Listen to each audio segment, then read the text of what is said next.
চলেন শেষটা শুনে দিয়া শেষ করতেছি। লম্বা হাদিস আমি শর্ট করতেছি, তাহকিক উলামা একরাম করে নিয়ে আমি শুনে দিয়া যেতেছি আপনাদেরকে। নফকা দুইটা হবে, প্রথমটাকে বলে কিয়ামতের জন্য, দুইবার সিংহায় ফু হবে, একবার ধ্বংসের জন্য, দ্বিতীয়টা হবে নফকাতুন নুশুর বলে এটাকে। দ্বিতীয়টা আমাদেরকে কবর থেকে উঠানোর জন্য হবে। কিন্তু সব মারা যাবে, আল্লাহ চারজনকে পয়দা করবেন কুদরত দিয়া, জিবরিল, মিকাইল, ইসরাফিল, মালাকুল মউত, চারজনকে পয়দা করবেন।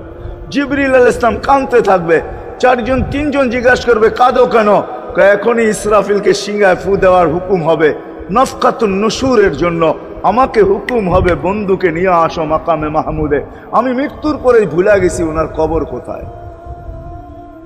তিনজন বলবে জমিনকে জিজ্ঞাসা করো, তো জমিনকে জিজ্ঞাসা করবে, জমিন বলবে কাদ দাক্কানি আল্লাহু দাক্কা ফানাসিতু। প্রথম সিংহায় ফুতে আল্লাহ এরকম ছানছেন, আমিও ভুলে গেছি রাখছি কোথায়।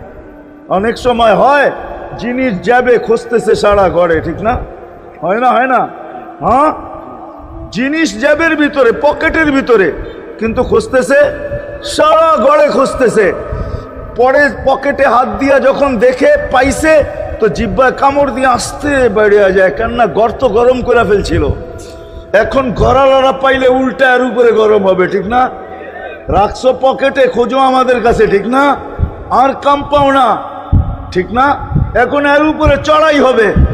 তো জমিন বলে আমিও ভুলে গেছি। ওই দিন আল্লাহ রসুলের কবর থেকে নূর বাহির হবে, নূর নূর নূর নূর, হাত্তা ইয়াসাদ আরশার রহমান, আল্লাহর আরশ পর্যন্ত পৌঁছবে। হুকুম হবে নিয়ে আসো। আসবে জিবরিল আলাইহিস সালাম, মারবে পর, চিনা মারবে পর, আর বলবে কুম ইয়া হাবিবার রহমান, আল্লাহর বন্ধু ওঠেন। ও মাধবদীর মানুষ, আপনার আমার হাবিব, আপনার আমার রসুল, যার আদর্শ আমাদের কদমে কদমে প্রয়োজন নিজের এই জীবনটাকে গ্রহণযোগ্যতা পর্যন্ত পৌঁছানোর জন্য, উনি কবর থেকে উঠবে। ওয়াহুয়া ইয়াবকি ওয়া ইয়াকুল, কাঁদতে কাঁদতে উঠবেন আর বলতে বলতে উঠবেন, জিবরিল আইনা উম্মতি, আমার উম্মত কোথায়? হায় হায় হায়।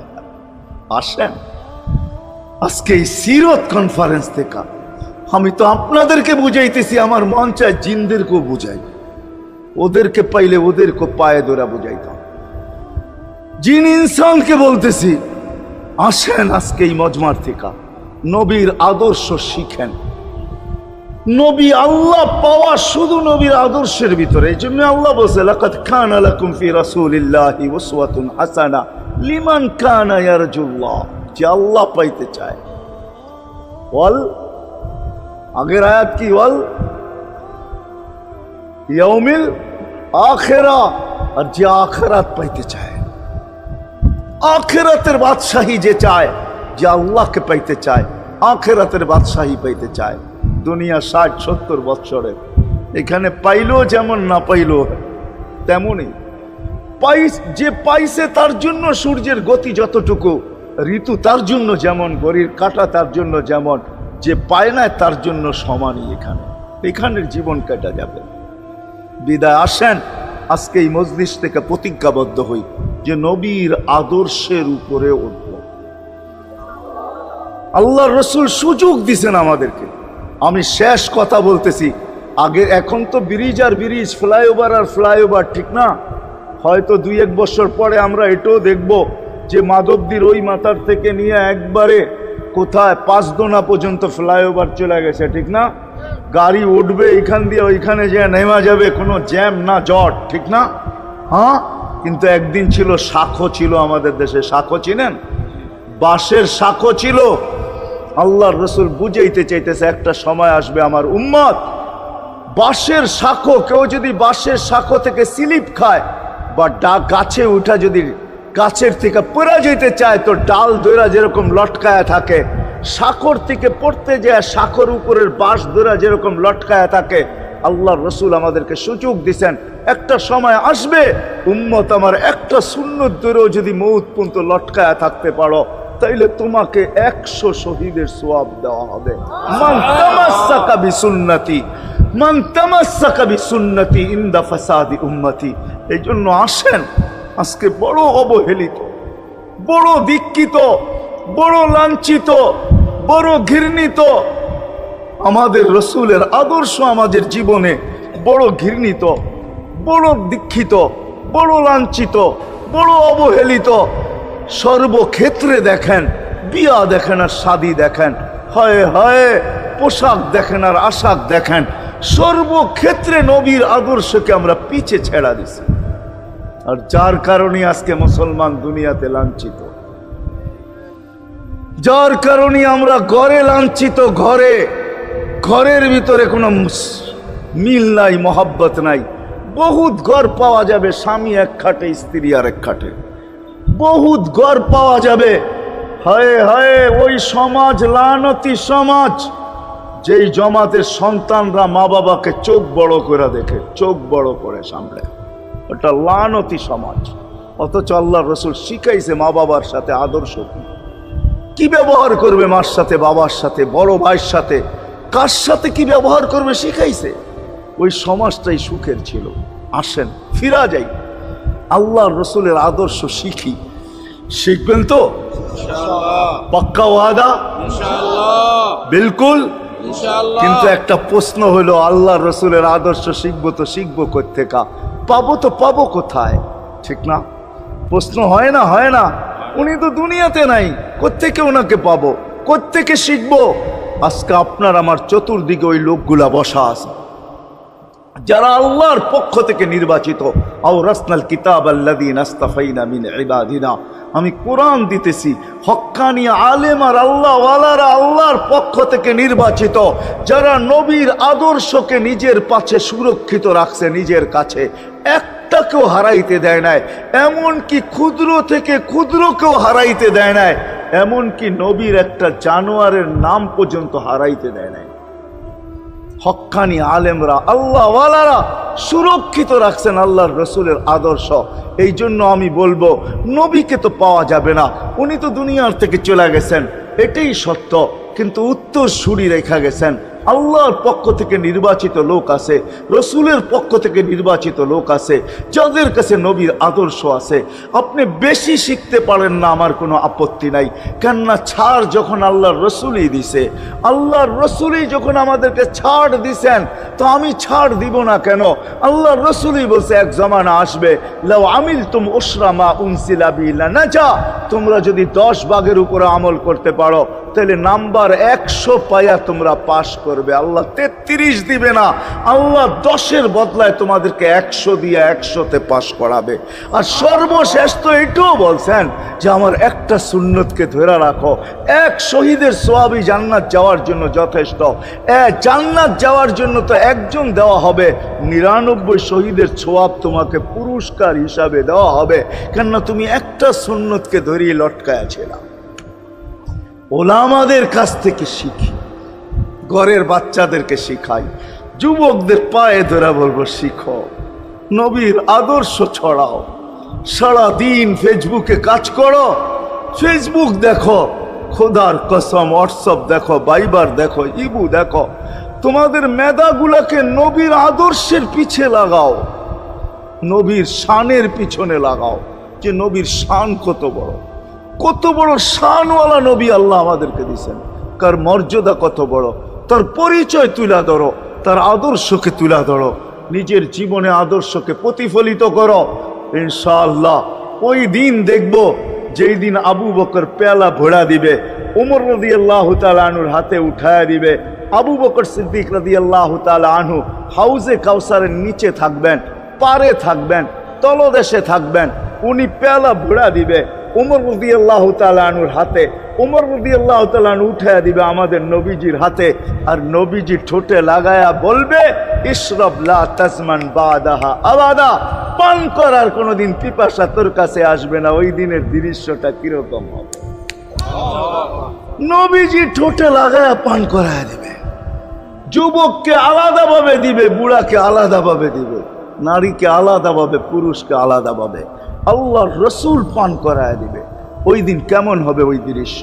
যেই পানি পান করার পর আর জীবনে কোনোদিন পিপাসা আসবে না। হ্যাঁ, কেমন হবে ওই দৃশ্য? এই জন্য আসেন আজকে এই সিরত মাহফিল থেকে, সিরতুন নবী থেকে আল্লাহ রসুলের আদর্শকে শিখি। ডেলি একটা শিখলো বৎসরে 365টা হয়, মাসে একটা শিখলো বৎসরে 12টা হয়। 12টা সুন্নতের উপরে জীবন কাটায় দেন। রসুল তো বলতেছে একটার উপরে কাটায় দিল বেড়া পার। শিখবো কাদের কাছ থেকে শিখবো? হ্যাঁ, নেটের থেকে শিখবো? না না না না, নেটের থেকে না, ওলামাদের কাছের থেকে শিখেন। ওলামাদের কাছে যান, বসেন, এদের কাছ থেকে নবীর আদর্শ শিখেন, সুন্নত শিখেন। যেটা মনে চায়, যেটা পছন্দ হয় ওইটা শিখেন। ছুট আছে শিখেন, তারপরও শিখেন। আরে শুধু একটাই শিখেন, হায় হায়, আজকে যদি একটাই উম্মত মেনা নিত, এই যুবকরা যদি একটাই মেনা নিত, মা বোনরা যদি একটাই মেনা নিত, শুধু ডাইন। আল্লাহ রসুল ডাইন পছন্দ করতেন। যুবক যদি প্যান্ট পরার সময় ডাইন পাও আগে দিতেন, খোলার সময় ডাইন পাও আগে খুলতেন, শার্ট পরার সময় ডাইন হাত আগে দিত, খোলার সময় ডাইন হাত আগে খুলতো। সর্বক্ষেত্রে যদি ডাইন ব্যবহার করত, মা বোনরাও তো ঘর ঝাড়ু দেওয়ার সময় যদি ডাইন ব্যবহার করত, তাহলে কিতাব আমাকে বুঝায় কিয়ামতের দিন আল্লাহ ডাকবে, আইনা আসহাব আল ইয়ামিন, ডাইন আলারা কোথায় আসে? আল্লাহ ডাকবে, ডাইনপন্থীরা কোথায় আসো? আমার বন্ধু ডাইন দিক পছন্দ করতো, তোমরাও পছন্দ করতে, তোমার আমার বন্ধুর লোক, আসো আমার কাছে। এই জন্য নবীর আদর্শ আলেম ওলামার কাছ থেকে শিখবো তো পাক্কা। আর সবচেয়ে বড় আদর্শ আল্লাহ রসুলের, যেটা আসতে দেরি, আমাদেরকে মেসেজ দিতে দেরি করেন নাই। আইসাই সেজদায় পড়ছেন। শানের রেসালত হইলে আমি শুনাইতাম, সিরাত এই জন্য শুনাইলাম না। জমিনে আসতে দেরি, সেজদা করতে দেরি করেন না। আমি বলবো সেজদা করেন না, আমাদেরকে মেসেজ দিছেন, উম্মত সেজদা ছাড়া তোমাদের কোনো পরিচয় আমার কাছে নাই। যাওয়ার সময় চিৎকার দিতেছেন, আসসালা আসসালা ওমা মালাকাত আইমানুকুম, নামাজ নামাজ নামাজ। অধীনস্থদের সাথে ভালো ব্যবহার করবে, দুইটাই চিৎকার ছিল, আর কোনো চিৎকার ছিল না। বিদায় আল্লাহর রসুলের সবচেয়ে বড় আদর্শ নামাজ, সবচেয়ে বড় পরিচয় নামাজ। আজকের থেকে নামাজ ছাড়বো না, পাক্কা ওয়াদা, বিলকুল পাক্কা ওয়াদা। কিন্তু হাত রেখা বলি, ওয়াদা করো 14 তারিখে আল্লাহকে নারাজ করবে। যুবকরা বলো, যুবকরা পাক্কা আল্লাহকে নারাজ করবো না। আল্লাহ নারাজ হয়ে গেলে করার কিচ্ছু থাকবে না। আর এই যে একটা পরিবেশ, 30,000 হেফজোখানা মসজিদ, বাংলাদেশে কিছু পরিবেশ আছে, মসজিদ, মাদ্রাসা, মক্তব, হেফজোখানা, হক্কানি পীরের খানকা, মার্কাজ, দাওয়াত ও তাবলীগের মার্কাজ, এই সব সমন্বয় একটা পরিবেশ আছে। এই পরিবেশগুলো আমাদের টিকায় রাখতে হবে, টিকায় রাখতে হবে। শুধু চাইলেই যে দিব এমন না, আমরা তৈরি হইতে হবে। আমরা মাঝে মাঝে জিজ্ঞাসা করতে হবে, আপনাদের কোনো প্রয়োজন কিনা, আমি এতে কিছু অংশীদার হইতে পারি কিনা, সহযোগিতা করতে পারি কিনা। চাই 1 টাকা দিয়ে আপনি করেন, এই জন্য করবো তো ইনশাআল্লাহ, পাক্কা ওয়াদা। কে কে করবো দেখি। আমি কিন্তু চান্দা মান্দা করবো না, নামান চান্দা জানি, দেখে আসি আমি, করা হয়ে গেছে। কিন্তু আমি এতটুক বলবো, আপনি মাঝে মাঝে এসে খবর নেন, 1 টাকা দেন, তাতে কিছু আসে যায় না। পরিবেশকে টিকে রাখার জন্য, এই পরিবেশ যতদিন থাকবে ইনশাআল্লাহ বাংলাদেশ কোনো বিপর্যয় হবে না, এটা আমার বিশ্বাস। এই জন্য আমি বড় ডাটের সাথে বলি, বাংলাদেশ নড়বে চড়বে পড়বে না। শতবার ভূমিকম্প আসছে, কিছু হয় নাই। শতবার আমাদের দেশে 10 নম্বর মহাসংকটের ফ্লাড পড়ছে, কোনো বিপর্যয় হয় নাই। করোনা আসছে, কোনো বিপর্যয় হয় নাই। ইনশাআল্লাহ 2023-ও কোনো বিপর্যয় হবে না। আল্লাহ, এটা বরকতের দেশ, এটা আলেম ওলামা আল্লাহ ওয়ালা, এরকম যুবক আমরা দেখতেছি এখন রাস্তাঘাটে যুবকদেরকে, মাশাআল্লাহ, আজান দিতে দেরি, মসজিদে আসতে দেরি করে না। রাস্তায় দেখলে বলে, হুজুর নামাজ আর ছাড়ি না, আমার বিশ্বাস, আমার মন বলে আমাদের দেশে কোনো বিপর্যয় টিপর্যয় ঘটবে না। হ্যাঁ, কেউ যদি গটাইতে চায় তাহলে বলের মতো দেওয়ালে বাড়ি খেয়ে ডাইনে বামে চলে যায়, এরকম ডাইনে বামে চলে যাবে। এই জন্য ইনশাআল্লাহ পরিবেশ ধরে রাখবো। সত্য তো? আল্লাহ অবস্থান পর্যন্ত দুনিয়ায় কেউ গরিব, কেউ ধনী, কেউ শিক্ষিত, কেউ অশিক্ষিত, কেউ মালিক, কেউ ভাড়াটিয়া, কেউ রাজা, কেউ প্রজা, কেউ নারী, কেউ পুরুষ, কেউ যুবক, কেউ বৃদ্ধ। কেননা বাচ্চা নিয়ে তো আলোচনা নাই, কেননা বাচ্চার থেকে কলম উঠানো, এটাই আল্লাহ রসুলের কথা। রুফিয়াল কলম আন সালাস, 3 সম্প্রদায় বা ব্যক্তির থেকে কলম উঠানো, কিচ্ছু লেখা হয় না তার বিরুদ্ধে। সবই হাত্তা ইয়াবলু, বাচ্চা যতক্ষণ পর্যন্ত প্রাপ্ত বয়স্ক না হয়। বিদায় তাকে নিয়ে সময় নষ্ট করা লাভ নাই। দ্বিতীয় একটা সম্প্রদায় আছে, মজনুন হাত্তা ইয়াবরা, পাগল যতক্ষণ পর্যন্ত ভালো না হয়। তৃতীয় আর একটা সম্প্রদায় আছে, ঘুমন্ত ব্যক্তি যতক্ষণ পর্যন্ত সজাগ না হয়। যদি বাস্তবিকই ঘুমে থাকে, আরেকটা হলো ঘুমের ভান্দুরা যদি পড়া থাকে, ওটা ভিন্ন কথা। কিন্তু যদি বাস্তবিকই ঘুমন্ত হয়, কলম উঠানো থাকে, তার বিরুদ্ধে কিচ্ছু লেখা হয় না। পক্ষে লেখা হইতে পারে, এটা আমিও মানি, পক্ষে লেখা হইতে পারে, কিন্তু বিরুদ্ধে লেখা হবে না। তো মানুষ দুনিয়ায় চির সত্য কথা এটাই, চাই আমাদের বুঝে আসুক আর না আসুক, আমরা ভাবি আর না ভাবি, দুনিয়ায় মানুষের অবস্থান যেমনই হোক, চাই গরিব হোক চাই ধনী হোক, আমাদের ভাবা উচিত, চিন্তা করা উচিত। যদিও আমরা ভাবি না, চিন্তা করি না, ভাবাও উচিত, চিন্তা করা উচিত। দুনিয়ায় অবস্থান যেমনই হোক, আল্লাহর কাছে আমার অবস্থান কতটুকু, এটা ভাবা উচিত। প্রত্যেকের ভাবা উচিত যে আল্লাহর কাছে আমার অবস্থান কতটুকু। অবস্থান বোঝেন? পজিশন বোঝেন? পজিশন কতটুকু? কেন আমরা আল্লাহর কাছ থেকে আসছি। সত্য এটাই। হয়তো আপনি বলতে পারেন স্বাধীনতার দেওয়ার কারণে অনেক কিছু বলা যায়। আল্লাহ আজকে স্বাধীনতা দিয়েছেন, এই জন্য অনেক কিছু বলাও যায়, অনেক কিছু লেখাও যায়, অনেক কিছু ভাবাও যায়। আল্লাহ ভাবনা স্বাধীনতা দিয়েছেন আমাদেরকে, 5টা স্বাধীনতা দিয়েছেন আমাদেরকে, 5টা। এই 5 স্বাধীনতার বলে আজকে যা খুশি তা আমি বলতে পারি, যা খুশি তা লিখতে পারি। কিন্তু সত্য এটা, কিন্তু আমরা আল্লাহর কাছ থেকে আসছি। আমার কথা বোঝেন? সুট্টুর কিন্তু হবে না আমার কথায়। আমরা আল্লাহর কাছ থেকে আসছি, আর আল্লাহ আমাদেরকে সবার কাছ থেকে সাদা কাগজে সিগনেচার নিয়ে রাখছেন। শুধু সিগনেচার নেন নাই, সিগনেচারও নকল হতে পারে। আল্লাহ আমাদের থেকে ফিঙ্গার ছাপ পর্যন্ত নিয়ে রাখছেন, ফিঙ্গার ছাপ।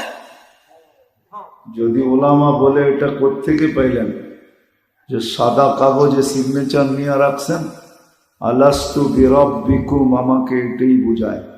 আল্লাহ জিজ্ঞাসা করছেন আলাস্তু বিরাব্বিকুম, ওই সময় বলে আসছি, সিগনেচার দিয়ে আসছি আল্লাহই রব।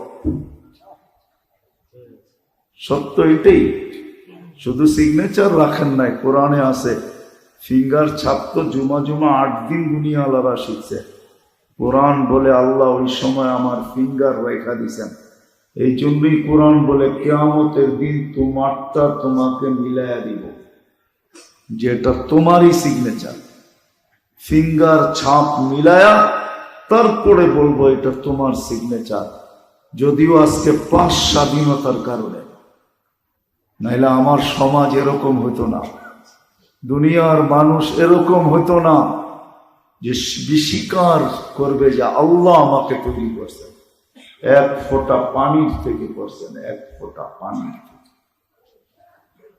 আমি ওই বহুমুখী আলোচনার দিকে যেতে চাইতেছি না। আজকে স্বাধীনতা দিয়েছেন, যা খুশি তা বলতে পারেন।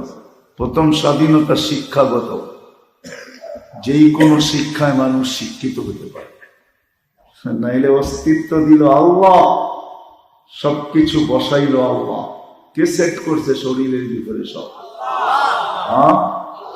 এটা কোন অপারেটর পরিচালনা করে? এটাও তো একটা মেশিন না? মেশিন না, এটার চেয়ে বড় মেশিন আর কি হবে? চক্ষু দেখে, কান শুনে, মুখ বলে, ব্রেন চিন্তা করে, দিল চিন্তার বোঝা উঠায়, হাত কর্ম করে, পাও চলে, এক একটা অঙ্গ যদি আমি দেখাইতে যাই তাহলে অপারেটর লাগবে লক্ষ লক্ষ। এক চোখে 13 কোটি ক্যামেরা, 13 কোটি। একটা চোখ আর সৌরজগৎ সমান। সৌরজগতের যেরকম কিনারা, আজ পর্যন্ত দুনিয়ার সবচেয়ে বড় দূরবীন হুবল আজ পর্যন্ত পায় নাই খুঁজা, আর কোনোদিন পাবে না। এই জন্য বিজ্ঞান সিগনেচার করা ছেড়া দিছে। সৌরজগৎ নিয়ে বেশি বিজ্ঞান এখন আর ভাবে না, ওদের সিগনেচার করা শেষ। আমি জানি বিজ্ঞান লেখা ছেড়া দিছে, সৌরজগতে 100 কোটি মহাদেশ আছে, সুপার ক্লাস্টার, সবগুলা মিলা প্রথম আকাশের সামনে একটা বিন্দুর মতো। 100 কোটি সুপার ক্লাস্টার যদি প্রথম আকাশের সাথে একটা বিন্দুর মতো হয়, বাকিগুলা কি? এরকমও যদি আমি প্রশ্ন করি যে সারা দুনিয়ার চোখের ডাক্তারকে এক করে যদি বলা হয় যে এত শিক্ষিত তোমরা, শত শত বছর গবেষণা করতেছ, আদা ছটাক একটা চোখ নিয়া বলো এটার গবেষণার শেষ কোথায়? ও হাসবে আর বলবে গবেষণা করতেছি, বলতে পারি, শেষ কোথায় আমার বাবাও জানে না। কি বলে সভাপতি সাহেব, জানে না কি? ওরা বলবে শেষ কোথায় চোখে। সত্য এটাই। বিদায় কথা অল্প হবে, গুছায় নিয়ে আসতেছি। এইখানে আমার কার কি পজিশন এটা আমার বিষয় না। আমার বিষয় যুবক, আল্লাহর কাছে তোমার পজিশন কতটুকু, এটা আমার বিষয়। মা বোনদেরকে বলবো, নারী মা বোন, আল্লাহর কাছে তোমার পজিশন কতটুকু, এটা হলো বিষয়। আমরা যারাই আছি, আল্লাহর কাছে পজিশন কতটুকু, এটা হলো বিষয়। কেননা এখানে থাকা যাবে না, এটা চিরসত্য। 1 সপ্ত না 3 সপ্ত, এইখানে চিরদিন থাকা যাবে না। যে আসছে তাকে চলে যেতে হবে। যাওয়ার কোন সিরিয়াল আল্লাহ রাখেন নাই, কে আগে যাবে কে পরে যাবে। যুবক আগে যাবে না বৃদ্ধ আগে যাবে? কত বৃদ্ধ বাবাই তো আছে চোখের পানি দিয়ে সন্তানকে কবরে রাখতে বাধ্য হয়েছে। আবার কত সন্তানও আছে বাবাকে চোখের পানি দিয়ে কবরে রাখতে বাধ্য। সত্য তো এটা। বিদায় আমার কথা শুরু এটা। দুনিয়াতে কার কি পজিশন, এটা আমার আলোচ্য বিষয় না, বিষয় না। এটা আল্লাহরও বিষয় না। দুনিয়ায় তোমার পজিশন কতটুকু যদি আল্লাহ দেখতেন, তাহলে কোরআন আমাকে একটা চিত্র দিত না। চিত্র, ইতিহাস আমাকে কিছু কথা বলতো না। একটা চিত্র কোরআনে আছে। আল্লাহ কোরআনে একটা চিত্র তুলে ধরছেন। দুনিয়ায় যাদের বড় পজিশন ছিল, কিন্তু আল্লাহর কাছে কোনো পজিশন ছিল না, বিদায় তাদের কোনো দাম মালিকের কাছে নাই, যিনি আমাদেরকে অস্তিত্ব দিচ্ছেন 1 ফোঁটা পানির থেকে। যুবক, যদিও যৌবনের তরঙ্গে ভাসো, আমি সুস্থতার তরঙ্গে ভাসি। আমরা এক একজনে নিজের দুনিয়ার অবস্থানের উপরে ভাসমান। বাঁচতেছি, সত্য আমি মানি মানি। এটা 60-70 বছর, শুধু সুযোগ দিছেন 60-70 বছরের জন্য। কতদিন? ইলা আজালিন মুসাম্মা।